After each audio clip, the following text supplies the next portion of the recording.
Olá, este é o programa Em Tese, um espaço para divulgar os trabalhos científicos desenvolvidos pelos pesquisadores da Universidade Federal do Paraná. A nossa convidada de hoje é a professora da UFPR, Salete Kozel, graduada em Geografia pela Faculdade Estadual de Educação, Ciências e Letras de Paranavaí, mestre e doutora em Geografia pela Universidade de São Paulo. Ela conversa conosco hoje sobre a percepção da população sobre os problemas ambientais locais. Tudo bem, professora? Tudo bem. Muito obrigada pela sua presença aqui no programa Em Tese. Professora, a sua pesquisa discute a questão do slogan Capital Ecológica e a percepção que a população tem a respeito desse slogan. Como que a senhora desenvolveu essa pesquisa? Foi uma tese de doutorado, né, que ela surge justamente da inquietação que brotou de a interação com os alunos ao investigarem determinados trabalhos que eles desenvolveram na favela Vila Pinto, e que as crianças, embora morando dentro de uma área problemática em termos ambientais, se consideravam moradores da capital ecológica. Portanto,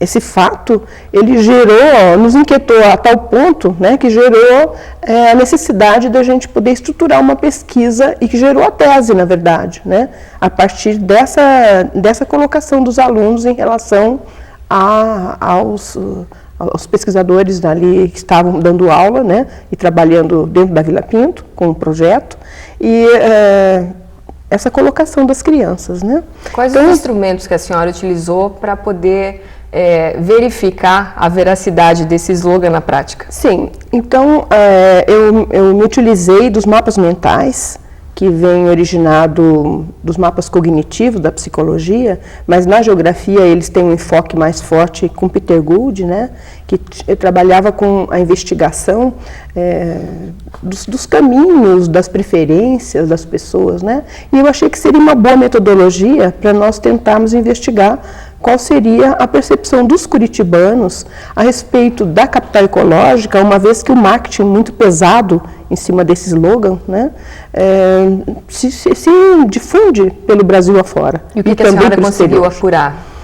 O que foi interessante porque realmente a referência é muito forte, né? O slogan, existe até alguns estudos sobre o city marketing mesmo, que é essa forma de você, através da mídia, manipular uma ideia, né?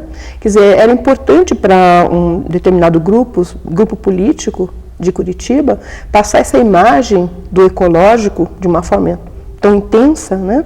Que realmente pela pesquisa se detectou que eles foram muito objetivos, eles conseguiram, absorvem a construção desses signos é muito forte, né?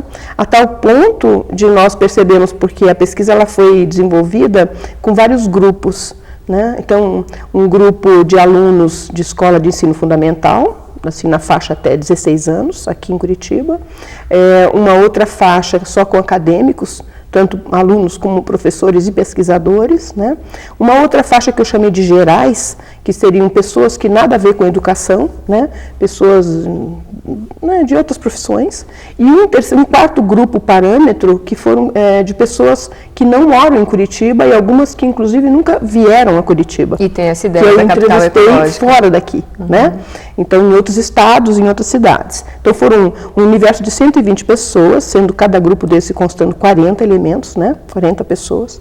E foi uma coisa assim incrível, porque de um modo geral essa ideia ficou muito refletida, muito marcada nos signos que eles representavam nesses mapas mentais. Então a coisa os slogans que da própria prefeitura, a folhinha, a família Folha, o caminhão da reciclagem de lixo, né, o programa Lixo que não é lixo na ocasião, os parques, então árvores, ela praticamente norteou 80% de todos esses mapas mentais. Agora, professora, quais são as formas que se tem de se trabalhar com a percepção ambiental?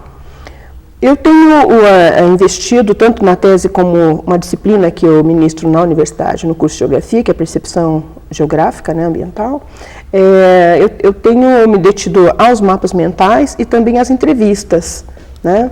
E muitas vezes também você levando imagens, né, para que as pessoas, a partir de imagens postas, consigam te dizer o que eles estão conseguindo interpretar. Então, imagens de Curitiba, né, a gente tem usado nessa disciplina, inclusive, fotografias de algumas áreas, para as pessoas detectarem aonde que fica aquele local, tanto o local preservado como não preservado. Né? Quer dizer, ninguém imagina, no final dessa pesquisa, inclusive quando eu a apresentei aos pesquisadores que estavam na banca, ficaram pasmos, porque a gente tem mais de 300 favelas de áreas de ocupação irregular e com problemas seríssimos ambientais. Quer dizer, que capital ecológica é essa? Certo. Né? E, no caso, o que tem a ver a percepção ambiental com a educação ambiental? Está interligado? Sim, está interligado porque a percepção ambiental seria um diagnóstico para ações futuras. Então, na educação ambiental, inclusive algumas dissertações e também monografias que eu tenho orientado, elas vão nessa perspectiva de você, através dos mapas mentais ou das entrevistas, nessas formas, procedimentos metodológicos que cheguem à população, você investigar e ter um retorno sobre qual é a forma que eles veem o ambiente. Porque eu acredito que não seja possível você chegar com uma coisa pronta para intervir no ambiente. O que deve ser levado em consideração na hora de fazer a interpretação desses mapas mentais? Pois é, eu criei uma metodologia porque não existe muitos estudos a respeito disso, né? Então, a análise dos mapas, ele praticamente seguiu 4 itens, né? Então, a forma que estão dispostos os ícones, que ícones existem, se eles estão relacionados à paisagem construída ou à paisagem natural, a forma que apresentam esses ícones na imagem como um todo, né? E depois você focar os ícones, que ícones aparecem, né? E o que eles, o significado deles, que eu chamei de particularidades, né? Então, aí você vê, por exemplo, um dos rapazes entrevistados, que é um argentino que não conhece Curitiba, eu entrevistei em São Paulo. Ele me desenhou uma árvore, o ônibus biarticulado saindo de dentro da copa da árvore, né? E no pé, o que tinha a estufa do Jardim Botânico. Quer dizer, os ícones do City Market, muito fortes, né? Ok, então, professora, a gente vai para um rápido intervalo e voltamos já já.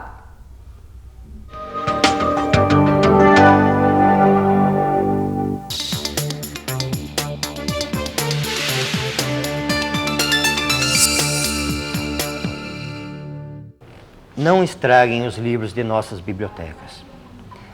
30 mil livros, aproximadamente. Esse número te impressiona? Pois bem, essa é a quantidade de livros estragados no acervo do sistema de bibliotecas. A recuperação de um livro pode levar, em média, 3 horas de serviço. Porém, levando em consideração a grande quantidade de livros estragados, um exemplar pode esperar em até 6 anos pelo seu conserto. Digamos, usuário, que você precisasse fazer um trabalho, fosse em uma de nossas bibliotecas e não pudesse emprestar o livro porque ele está estragado devido ao mau uso de um outro usuário. Isso seria um grande problema, não? Colabore conosco. O livro é seu. Faça bom uso dele. Apenas um lembrete.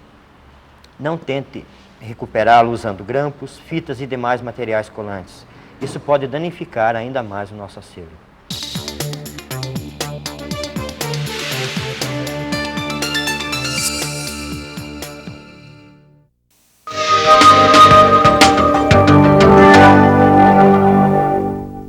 Estamos de volta com o programa Em Tese, falando hoje sobre a percepção da população sobre os problemas ambientais locais. Professora Salete, o que a representação dos mapas mentais pode decodificar? Através dos signos, você tem um diagnóstico de o que é importante para a pessoa, ou os focos, onde está focada aquela percepção que ela tem do ambiente, das relações com o ambiente, né? Então, geralmente, você vê que nos mapas aparecem a questão da árvore, né, como o signo mais forte em relação à questão ecológica, né?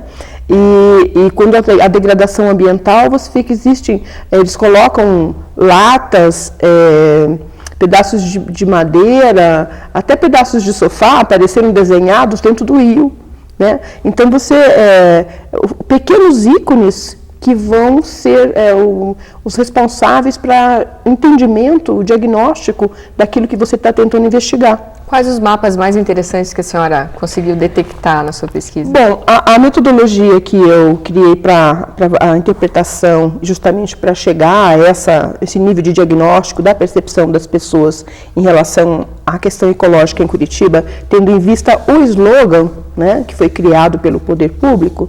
Então, eu usei uma interpretação, num primeiro momento, quanto à forma, né, usando, como eu disse a você, os ícones, as letras e os mapas, onde você tem, então, situações como esta, muito poderosas, a ponto, por exemplo, desta imagem, onde eu retrato os ícones, a árvore em forma de mão, protegendo a cidade, a tal ponto o poder da árvore, do ecológico protegendo, e os garis com asas, como se fossem anjos.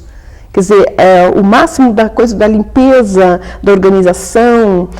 Então, são ícones que você detecta dentro das próprias, dos desenhos, né, dos mapas mentais. Aqui você tem o poder, por exemplo, da festividade que existe no final de ano, ali no HSBC, né? Quer dizer, então aparecem essas imagens aqui. E ainda outro onde o próprio recorte espacial são os mapas, como o pano de fundo, mas no meio você tem, por exemplo, aqui o biarticulado, o tubo do biarticulado, né? Agora, então, professora, a percepção ambiental, ela varia muito dependendo da classe social, da idade, sim, da escolaridade? Isso é interessantíssimo, porque eu não imaginei como é que isso funcionava, né? Por isso que é interessante você ter esse link com a população, né?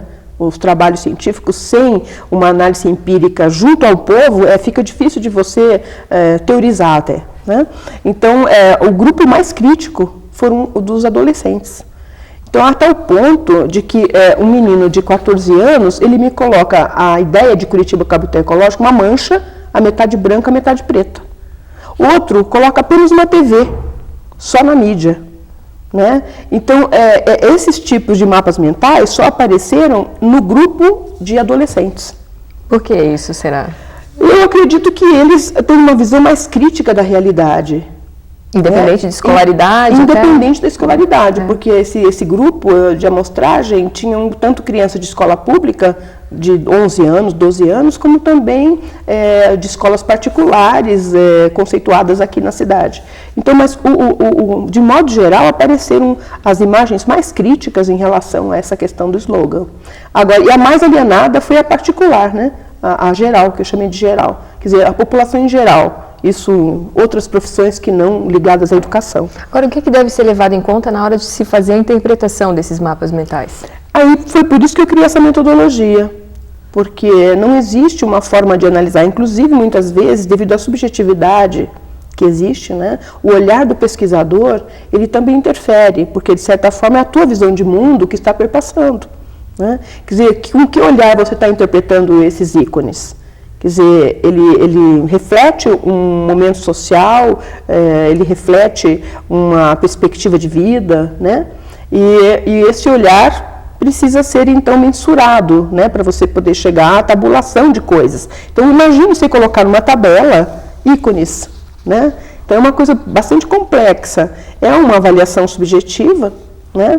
Aí, por isso, essa metodologia ela tem dado conta, de certa forma, de você normatizar isso, caracterizando os ícones, a forma que eles estão postos, as particularidades, né? Quer dizer, como é que eles estão dispostos na imagem, o que na verdade a pessoa que construiu aquela representação quis mostrar, quer dizer, qual a visão de mundo ou as denúncias, né? Porque alguns são denúncias. Você vê aqui essa imagem mesmo, tem uma árvore, embaixo tem um rapazinho fumando, quer dizer, a denúncia com a questão da droga, né? Você vê um outro aqui que denuncia a prostituição, né? Quer dizer, isso aqui é um colégio próximo ao Jardim Botânico não, ao passeio público, né?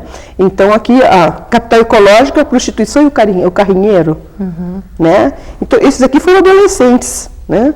Agora, por outro lado, você vê essa imagem, como eu já comentei com você, das pessoas que não moradoras, né? que apresentam nos ícones, por exemplo, a estufa do Jardim Botânico apareceu praticamente em 90% das imagens que foram feitas pelas pessoas de fora. É um ponto de referência. É um ponto de referência, mas por quê? A mídia foca muito. Depois você vê aquela novela que certa vez também retratou, né? Pontos de Curitiba. Pontos de Curitiba. Então, os parques, de um modo geral, foram, assim, a maioria colocou os parques. Quer dizer, uma visão mais crítica, os ícones que mostram essa coisa da poluição, como aparece aqui, uma cidade com todos os problemas, né, que a gente vê a poluição tanto dos carros como dos rios, aqui cheio de entulhos, né? E aqui é até interessante que aqui aparece como uma redoma, o ambientalmente correto, e ao redor tudo que existe. Né? Mas isso foram poucas pessoas que conseguiram ver isso. Agora, em 2004, professora, foi criado o NER, né? Que é um núcleo de estudos em espaço e representação. Essa pesquisa... Quais foram os trabalhos já desenvolvidos dentro desse núcleo? Várias pesquisas já foram desenvolvidas, inclusive eu recentemente orientei uma arquiteta, né, que trabalhou com a mesma metodologia que eu desenvolvi em tese.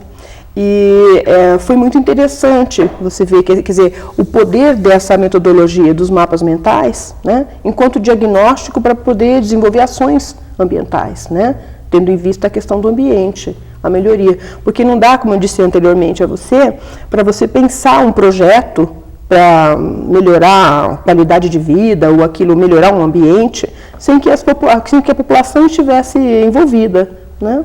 E esse envolvimento você tem que diagnosticar, porque muitas vezes aquilo que você acha que é problema, para eles não é. Ok, então, né? Professora Salete, muito obrigada pela sua presença aqui no programa Em Tese. E o programa Em Tese de hoje fica por aqui. Você pode enviar suas críticas e sugestões para o endereço emtese@ufpr.br. Até o próximo programa.